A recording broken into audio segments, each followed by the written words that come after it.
नमस्कार। आइए सुनते हैं आचार्य चतुरसेन शास्त्री जी के द्वारा लिखा हुआ उपन्यास वैशाली की नगर वधू का 8वां भाग। आगे बढ़ने के पहले जानते हैं पिछली भाग की कहानी। आचार्य शांभव्य जो एक वैज्ञानिक हैं, उनका सर्पदंश प्रयोग देख लेने की वजह से तरुण सोमप्रभ को कारागार में बंदी बना लिया जाता है। आधी रात गए शांभव्य उनसे मिलने जाते हैं और पूछते हैं कि यहाँ आने के पूर्व वयस्य बाहुलश्व ने तुमसे कुछ कहा था। सोमप्रभ बताता है कि उन्होंने यह कहा था कि मैंने तुम्हें सभी प्रकार की शिक्षा से अभिभूत कर दिया है, परंतु इसका प्रयोग तुम्हें शांभव्य काश्यप ही बताएंगे। और यह भी कहा था कि तुम पूर्वी भारत के महान साम्राज्य के महारथी सूत्रधार होगे, तुम्हारा दायित्व बहुत ही भारी होगा। तरुण आचार्य से अपने माता पिता के विषय में पूछता है तो आचार्य कहते हैं कि तुम्हें समय आने पर सब बता दिया जाएगा। शांभव्य काश्यप तरुण सोमप्रभ को अपनी प्रयोगशाला दिखाते हुए कहते हैं कि यहाँ उनके पास ऐसे ऐसे द्रव्य हैं जिनका उपयोग कर वे बिना युद्ध के ही शत्रु का विनाश कर सकते हैं। वो उसे कुंडनी को साथ ले मगध महात्मा के आर्य वर्षकार से मिलने के लिए भेजते हैं और साथ ही आर्य मातंगी से मिलकर आने के लिए भी बोलते हैं। सोमप्रभ कुंडनी को साथ ले आचार्य वर्षकार के पास पहुंचता है और वह उसे मगध साम्राज्य और मगध आमात्य का सेवक बना देते हैं और कुंडनी के रक्षक भी। आचार्य उसे कहते हैं कि उन्हें इसी क्षण एक जोखिम भरी किंतु बेहद गोपनीय यात्रा करनी होगी और इसके लिए उन्हें 5 योद्धा भी वे उन्हें देते हैं। इसके साथ ही साथ एक पत्र भी वे उन्हें देते हैं और कहते हैं कि सेनापति चंद्रभणिक को यह पत्र पहुंचाना होगा, मगर सेनापति के पास कुंडनी को नहीं ले जाना होगा। सेनापति को कुंडनी के आने की सूचना भी नहीं होनी चाहिए। इसके बाद आमात्य कुंडनी को वेवल नेत्रों से देखते हैं और उससे कहते हैं कि सम्राट, साम्राज्य और मगध के जनपद के लिए उसे यह बलिदान देना ही होगा। कुंडनी कांप कर रह जाती है। आमात्य कुंडनी को विश्वस्त कराते हैं कि सोमप्रभ उसकी रक्षा करेगा और सोमप्रभ को मगध महात्मा की अंगरक्षिणी सेना के अधिनायक बना देते हैं। अब सुनते हैं आगे की कहानी। अध्याय आर्य मातंगी। नगर के बाहर एक बहुत पुराना सूना मठ था। यह मठ गोविंद स्वामी के मठ के नाम से प्रसिद्ध था। गोविंद स्वामी अब नहीं है, केवल उनकी गद्दी है। राजगृह के अबाल वृद्ध उस गद्दी की आज भी पूजा करते हैं। गोविंद स्वामी वेदपाठी ब्राह्मण थे। उनके तप और दिव्य ज्ञान की बहुत गाथाएं राजगृह में प्रसिद्ध हैं। यह मठ बहुत विस्तार में था। कहते हैं कि जब राजगृह विद्यापीठ की स्थापना नहीं हुई थी तब इसी मठ में रहकर देश देश के वटुक षडंग वेद का पाठ करते थे। यह भी कहा जाता है कि वर्तमान सम्राट बिंबिसार के पिता को इन्हीं गोविंद स्वामी ने अश्वमेध यज्ञ कराकर सम्राट की उपाधि दी थी। यह भी कहा जाता है कि राजगृह का शिशुनाग वंश असुरों का है। उन्हें आर्य धर्म में गोविंद स्वामी ही ने प्रतिष्ठित किया और सर्वप्रथम सम्राटो अमिति घोषित करके शिशुनाग वंशी राजा को देव पद दिया। तभी से मगध के सम्राट को देव कहकर पुकारते हैं। सम्राट के पिता गोविंद स्वामी की पूजा अर्चना तथा सम्मान करते थे। वे सदैव पांव प्यादे उनसे मिलने जाते थे। उन्हीं के जीवन काल में गोविंद स्वामी की मृत्यु हुई। इस समय उन्होंने एक अबोध 8 वर्ष की बालिका अपने पीछे छोड़ी। उसे सम्राट के हाथ में सौंपकर उन्होंने कहा, सम्राट, इसकी रक्षा का भार आप लें। और सम्राट ने कहा था, मेरे पुत्र बिंबिसार के बाद यही कन्या मेरी पुत्री है। राजपुत्री की भांति ही उसका पालन पोषण होगा। परंतु गोविंद स्वामी ने कहा, नहीं नहीं सम्राट, मातंगी का लालन पालन ब्राह्मण कन्या की भांति होना चाहिए और उसकी शिक्षा भी उसी प्रकार होनी चाहिए। गोविंद स्वामी की इस पुत्री के अतिरिक्त उनका एक शिष्य ब्राह्मण कुमार था। वो किसका पुत्र था या कोई नहीं जानता था। सभी जानते थे कि गोविंद स्वामी के किसी अति प्रिय स्वजन का वह बालक है। गोविंद स्वामी के पास वह बहुत छोटी सी अवस्था से था। उसका नाम वर्षकार था। वर्षकार और मातंगी साथ ही साथ बाल्यकाल से रहे। गोविंद स्वामी ने बालक वर्षकार को भी, जो उस समय 11 वर्ष का था, सम्राट को सौंप कर कहा, यह मेरे एक अति प्रिय आत्मीय का पुत्र है। इसके लक्षण राजपुरुषों के हैं और एक दिन यह बालक तुम्हारे राज्य का कर्णधार होगा। इसकी शिक्षा दीक्षा देखभाल सावधानी से करना और इसे मगध का महात्मा बनाना। परंतु गोविंद स्वामी ने अत्यंत सतर्कता से सम्राट से वचन ले लिया था कि वर्षकार और मातंगी दोनों ही अंततः इस मठ में तब तक रहने चाहिए जब तक उन दोनों का विवाह उपयुक्त समय पर उपयुक्त पात्रों से न हो जाए। सम्राट के संदेह करने पर गोविंद स्वामी ने यह भी कह दिया था कि मातंगी के साथ कदापि वर्षकार का विवाह नहीं हो सकता, परंतु मातंगी का विवाह उसके वयस्क होने पर उसकी स्वीकृति से ही किया जाना चाहिए। गोविंद स्वामी मर गए और सम्राट ने भृत्यों और उपाध्यायों की व्यवस्था करके वर्षकार और मातंगी की शिक्षा का प्रबंध कर दिया। इस बालक वर्षकार के संबंध में केवल एक पागल अपवाद करता सुना गया था। वह कभी राजगृह में दिखाई दे जाता और पुकार पुकार कर कहता, देखो देखो, इस पाखंडी गोविंद स्वामी को देखो, इस बालक का मुंह इससे कितना मिलता है। इसके बाद वह उन्मुक्त हास करता कहीं को भाग जाता। गोविंद स्वामी इस पागल से बहुत डरते थे। वह राजगृह में आया यह सुनकर वे बहुत विचलित हो जाते थे। बहुत से लोग संदेह करने लगे थे कि हो न हो इस पागल से इस बालक का कुछ संबंध अवश्य है।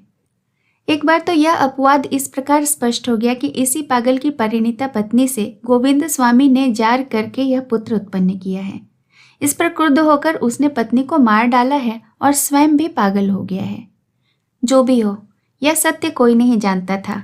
मरने के समय गोविंद स्वामी ने मातंगी से वर्षकार के विवाह का निषेध किया। इससे लोगों में शंका और घर कर गई। परंतु गोविंद स्वामी ने सम्राट से अति गोपनीय रीति से यह बात कही थी। इसी से वह बालक बालिका दोनों ने भी नहीं सुनी।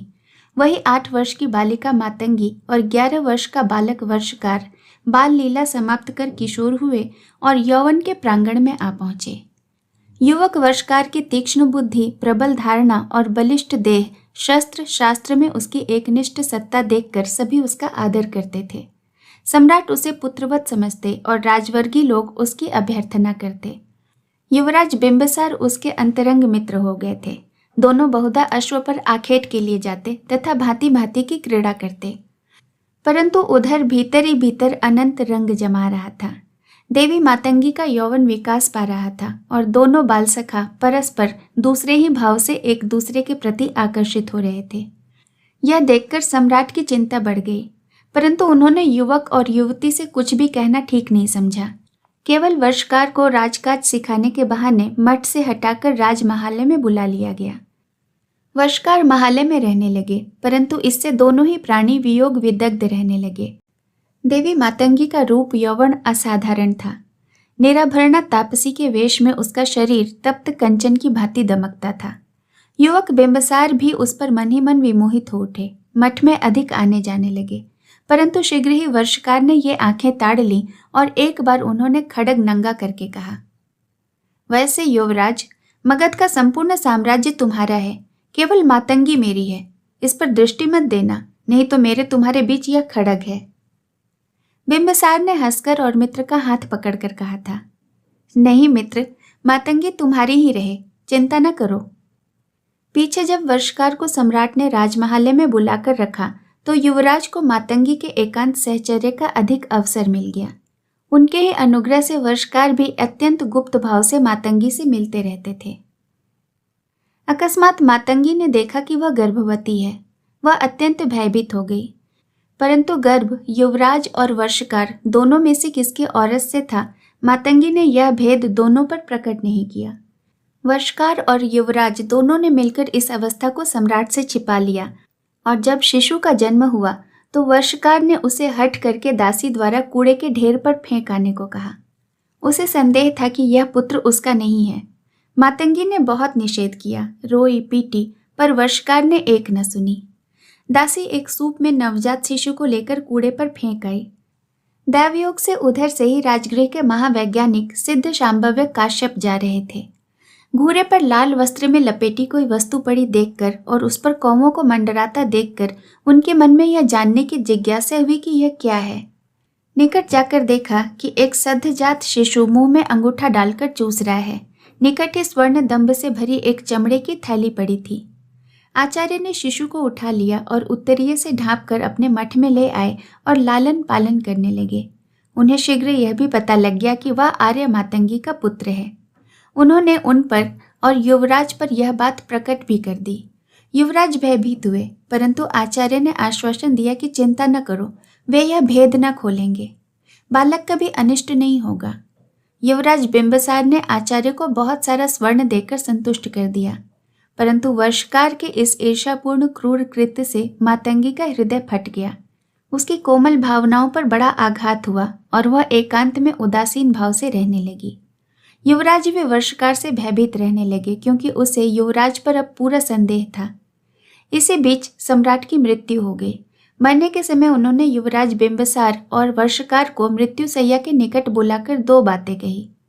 एक यह कि वर्षकार बिंबिसार के महात्म्य होंगे, दूसरे अपने राज्य के तीसरे वर्ष बिंबिसार देवी मातंगी का उनकी पसंद के वर से विवाह करके उन्हें आजीविका को 80 ग्राम दे दें। साथ ही एक पत्र गुप्त भाव से युवराज को देकर कहा, इसे तुम राज्यारोहण के 3 वर्ष बाद खोलना, तब मातंगी का विवाह करना। सम्राट मर गए। बिंबिसार सम्राट और वर्षकाल उनके महात्म्य हुए। वर्षकाल अब खुल्लम खुल्ला मठ में जाकर देवी मातंगी से मिलने लगे। मातंगी ने वर्षकार से विवाह करने का आग्रह किया, परंतु वर्षकार ने कहा, स्वर्गीय सम्राट ने हमारे पूज्य पिता गोविंद स्वामी के आदेश से यह व्यवस्था की है कि सम्राट बिंबिसार अपने राज्यारोहण के तीसरे वर्ष विवाह व्यवस्था करेंगे। मातंगी मन मारकर रहने लगी, परंतु उसका चित्त उचाट रहने लगा। 3 वर्ष बीत गए और अपने राज्यारोहण की तीसरी वर्षगांठ के दिन सम्राट ने वह गुप्त पत्र खोला। उसमें लिखा था कि मातंगी वर्षकार की भगिनी है, उन दोनों का परस्पर विवाह नहीं हो सकता, किंतु मातंगी की सहमति से सम्राट उपयुक्त पात्र से उसका विवाह कर दें और 80 ग्राम उसकी आजीविका को दे दें। वर्षकार और बिंबकार दोनों ही भीतचकित रह गए। भय का सबसे बड़ा कारण यह था कि मातंगी इस समय फिर से गर्भवती थी और यह स्पष्ट था कि यह गर्भ वर्षकार का था। अतः इस दारुण और हृदय विदारक समाचार को सुनाना सम्राट ने ठीक नहीं समझा। उन्हें समझा बुझाकर जलवायु परिवर्तन के लिए वैशाली भेज दिया। कुछ दिनों बाद एक कन्या को गुप्त रूप से जन्म देकर और स्वस्थ होकर मातंगी राजगृह में आई और तभी उन्हें सत्य बात का पता चला। सुनकर वे एक बारगी ही विक्षिप्त हो गई। उन्होंने मठ के सभी राजसेवकों को पृथक कर दिया और कठोर एकांतवास ग्रहण किया। वर्षकार का मठ में आना निषिद्ध करार दे दिया गया। सम्राट बिंबिसार से भी मिलने से उन्होंने इनकार कर दिया और अपने विवाह से भी। तब से किसी ने भी देवी मातंगी के दर्शन नहीं किए, किसी ने भी उन्हें देखा नहीं। तथापि उनका नाम अब भी राजगृह में आर्या मातंगी के नाम से घर घर सम्मान के साथ लिया जाता था। वे एक पूर्ण ब्रह्मचारिणी तपस्विनी प्रसिद्ध थीं। वर्षकार ने भी ग्लानि के मारे विवाह नहीं किया। आज आर्य वर्षकार की आयु 60 वर्ष की हो गई तथा देवी मातंगी भी 50 को पार कर चुकी। वर्षकार का तेज प्रताप दिगंत में व्याप्त हो गया। वे मगध के प्रतापी महात्मा और विश्व के अप्रतिम राजनीति विशारद प्रसिद्ध हुए। साथ ही किसी ने उनके अखंड ब्रह्मचर्य पर भी संदेह नहीं किया। देवी मातंगी के साथ उनके तथा सम्राट के संबंध की बात तथा उनके एक पुत्र और एक पुत्री की गुप्त जन्म कथा आचार्य शांभव्य काश्यप को छोड़कर और कोई जानता भी नहीं। सोमप्रभ मातंगी के गर्भ से जन्मे अवैध पुत्र हैं। यह बात आचार्य काश्यप, सम्राट और स्वयं वे ही जानते हैं, परंतु वे सम्राट के पुत्र हैं या वर्षकार के, यह केवल मातंगी ही जानती है। मातंगी की पुत्री कौन है, कहाँ है, यह बात एकमात्र आर्य वर्षकार ही जानते हैं, दूसरे नहीं। आर्य वर्षकार ने देवी मातंगी से एक बार मिलने का बहुत अनुनय विनय किया था, परंतु मातंगी ने भेंट करना स्वीकार नहीं किया। लाचार वर्षकार मन मारकर बैठे रहे। जो ग्राम देवी मातंगी को राज्य से दिए गए थे, उनकी आय सार्वजनिक कार्यों में खर्च करने की उन्होंने व्यवस्था कर दी और स्वयं अत्यंत निरीह भाव से रहने लगी। सोमप्रभ जो ही मठ के द्वार को पार कर भीतर जाने लगे, वहां का सूनापन और निर्जन भाव देखकर उनका मन कैसा कुछ होने लगा, जैसे शताब्दियों से यहाँ कोई नहीं रह रहा हो। वे लता गुल्मों भरी टेढ़ी तिरछी वीथियों को पार कर अंततः एक पुष्करणी के किनारे पहुंचे। पुष्करणी में शतदल कमल खिला था, उसकी भीनी सुगंध वहां व्याप्त हो रही थी। पुष्करणी के किनारे पर सघन वृक्षों की छाया थी। उसी शीतल छाया में क्षण भर सोमप्रभ चुपचाप खड़े रहे। वे सोच रहे थे कि किस लिए उन्हें आर्या मातंगी के पास भेजा गया है।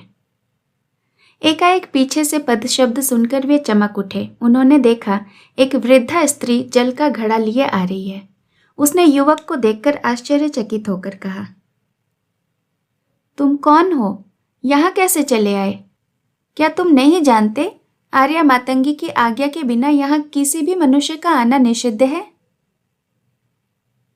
जानता हूँ भद्रे, परंतु मैं इच्छापूर्वक ही आया हूँ। मैं आर्या मातंगी के दर्शन किया चाहता हूँ। यह संभव नहीं है। आर्या किसी को दर्शन नहीं देती। परंतु भद्रे, मैं आचार्य पाद काश्यप की आज्ञा से आया हूँ। मेरा नाम सोमप्रभ है। दासी ने अवाक होकर क्षण भर युवक को देखा, फिर उसने भयभीत दृष्टि से युवक को देखकर कहा, आचार्य काश्यप ने? तब ठहरो भद्र, मैं देवी से जाकर निवेदन करती हूँ। वह बिना उत्तर की प्रतीक्षा किए ही चली गई। सोमप्रभ एक शिलाखंड पर बैठकर कुछ सोचने लगे। वे सोच रहे थे कि यह कैसा रहस्य है। कुछ क्षणों बाद ही दासी ने आकर कहा, आर्या तुमसे भेंट करेंगी, आओ मेरे साथ। सोमप्रभ धीरे धीरे वृद्धा के पीछे पीछे चले। सामने एक स्वच्छ छोटा सा कुटीर था। उसी में एक चटाई पर आर्या मातंगी अधोमुखी बैठी थी। पद शब्द सुनते ही उन्होंने आंखें उठाकर देखा। उनके होंठ कंपित हुए। उन्होंने दोनों हाथों से आंखों की धुंध पोंछी और फिर एक अस्फुट स्वर में आप ही आप कहा, कौन? सोम? वही, बिल्कुल वही। पहचानती हूँ मेरे बच्चे। और वे उसी प्रकार युवक की ओर दौड़ी जैसे गाय बछड़े की ओर दौड़ती है। उन्होंने युवक को छाती से लगा लिया। उनकी आंखों से अविरल अश्रुधारा बह चली। सोमप्रभ हतप्रभ होकर विमूढ़ हो गए। एक अचिंतनीय आनंद ने उनके नेत्रों को प्लवित कर दिया। उन्होंने प्रकृतिस्थ होकर कहा, आर्या मातंगी, अकिंचन सोम आपका अभिवादन करता है। नहीं नहीं, आर्या मातंगी नहीं, माँ कहो वत्स। सोमप्रभ ने अटकते हुए कहा, किंतु आर्य? माँ कहो वत्स, माँ कहो। आर्य, हतभाग्य सोम अज्ञात कुलशील अज्ञात कुल गोत्र है। कल्याणी मातंगी उसे इतना गौरव क्यों दे रही हैं? माँ कहो ना प्रिय, माँ कहो। जीवन के इस छोर से उस छोर तक मैं यह शब्द सुनने को तरस रही हूँ। मातंगी के स्वर, भाव भंगिमा और करुण वाणी से विवश हो अनायास ही बरबस सोम के मुंह से निकल गया, माँ। आप्यायित हो गई मैं, मरकर जी गई मैं। वत्स सोम, अभी और कुछ देर हृदय से लगे रहो। अरे, मैंने 24 वर्षों तक तुम्हारी प्रतीक्षा की है भद्र। किंतु आर्य, मैं कौन हूं यही जानना चाहते हो ना? बच्चे, मैं अभागिनी तुम्हारी मां हूं। आप आर्य मातंगी, देव पूजित द्विज गोविंद स्वामी की महाभागा पुत्री देवी मातंगी मुझ भाग्यहीन की मां है? निश्चय वत्स, यह ध्रुव सत्य है। क्या आचार्य ने कहा नहीं? नहीं, उन्होंने तो केवल इतना ही कहा था कि देवी के दर्शन अवश्य कराना। अभी मुहूर्त भर वो पूर्व उन्होंने मुझे संदेश भेजा कि तुम्हारा पुत्र आया है, वो तुमसे मिलने आ रहा है। सोम, तनिक तुम्हें देखूं तो मेरे सामने खड़े हो जाओ प्रिय। और मातंगी अबोध बालक के समान सोम के संपूर्ण शरीर पर हाथ फेरने लगी। सोम ने धीरे धीरे झुककर मस्तक माँ के चरणों में टेक कर कहा, माँ, आज मैं सनाथ हुआ, परंतु मुझे अधिक समय नहीं है। मुझे एक दुरूह यात्रा करनी है। बस इतना बता दो कि मेरे पिता कौन हैं? पिता? मातंगी के होठ भय से सफेद हो गए और उनका चेहरा पत्थर की भांति भावहीन हो गया। उन्होंने डूबती वाणी से कहा, उनका नाम लेना निषिद्ध है पुत्र। क्यों मां? क्या तुमने मेरे आजन्म एकांतवास को नहीं सुना? सुन चुका हूं आर्य। तो बस यही यथेष्ट है। मैं क्या उनके विषय में कुछ भी नहीं जान सकता? क्या जानना चाहते हो वत्स? यही उनकी पद मर्यादा? वे विश्व विश्रुत विभूति के अधिकारी हैं। जीवित हैं? हाँ, तो अभी यही यथेष्ट है माँ, शेष सब मैं अपने कौशल से जान लूंगा। परंतु पुत्र, मेरा आदेश मानना, इधर उद्योग मत करना, इससे तुम्हारा अनिष्ट होगा। माता की जैसी आज्ञा, पर अब मैं जाऊंगा आर्य। क्या इतनी जल्दी भद्र? अभी तो तुम्हें देखा भी नहीं। शीघ्र ही लौटूंगा आर्य। कुछ दिन रहो पुत्र। नहीं रह सकता, आदेश है। किसका भद्र? आर्य वर्षकार का। मातंगी चौंक कर 2 कदम पीछे हट गई। उसने कहा, अच्छा, समझी। आर्य यहाँ तक पहुंच चुके हैं? आर्य, आज प्रातः ही मुझे उनका दर्शन लाभ हुआ है। अब कहाँ जा रहे हो भद्र? चंपा। एकाकी ही? नहीं, भगिनी भी है माँ। आप तो जानती हैं, मेरी एक भगिनी भी है। मातंगी ने काँप कर कहा। किसने कहा भद्र? आचार्य पाद ने। कौन है वह? कुंडनी। कुंडनी? सर्वनाश, तुम उसके साथ जा रहे हो पुत्र? ऐसा नहीं हो सकेगा। क्यों माँ, क्या बात है? नहीं, वह मैं नहीं कह सकूंगी। कहते ही शिरच्छेद होगा। किसने तुझे कुंडनी के साथ जाने को कहा? आर्य वर्षकार ने। इनकार कर दो, कह दो देवी मातंगी की आज्ञा है। आपकी आज्ञा क्या मगध महामात्य वर्षकार सुनेंगे? उन्हें सुननी होगी, नहीं तो मैं स्वयं आज 28 वर्ष बाद पुष्करणी के उस पार। देवी मातंगी, सामने से किसी ने पुकारा। दोनों ने देखा आचार्य काश्यप हैं। उन्होंने कहा, कोई भय नहीं है देवी मातंगी, उसे जाने दो। तुमने आचार्य, तुमने उसे कुंडनी के सुपुर्द किया है? नहीं मातंगी आर्य, कुंडनी राजकार्य से केवल उसकी सुरक्षा में चंपा जा रही है। सोम क्या जानता है कि कुंडनी कौन है? वह जानता है कि वो उसकी भगिनी है। क्या यही यथेष्ट है? है, आप निश्चिंत रहिए। फिर उन्होंने घूमकर कहा, जाओ सोम, विलंब न करो। आर्या ने आकुल नेत्रों से पुत्र को देखकर कहा, एक क्षण ठहरो, क्या तुमने महामात्य से कुछ प्रतिज्ञा भी की है? की है आर्य। कैसी? एकनिष्ठ रहने की। किसके प्रति? साम्राज्य के। और मगध महामात्य के? और किसी के प्रति नहीं। और किसी के प्रति नहीं? नहीं। आर्य के नेत्रों में भय की भावना दौड़ गई। उनके होंठ कांपे। आचार्य के रूखे होठों पर मुस्कान फैल गई। उन्होंने आगे बढ़कर कहा, बस, अब और अधिक नहीं देवी मातंगी, आप किसी भी अनिष्ट की आशंका न करें। वत्स सोमभद्र, तुम जाओ। शेष कहानी अगले भाग में। कहानी सुनने के लिए आपका बहुत बहुत धन्यवाद।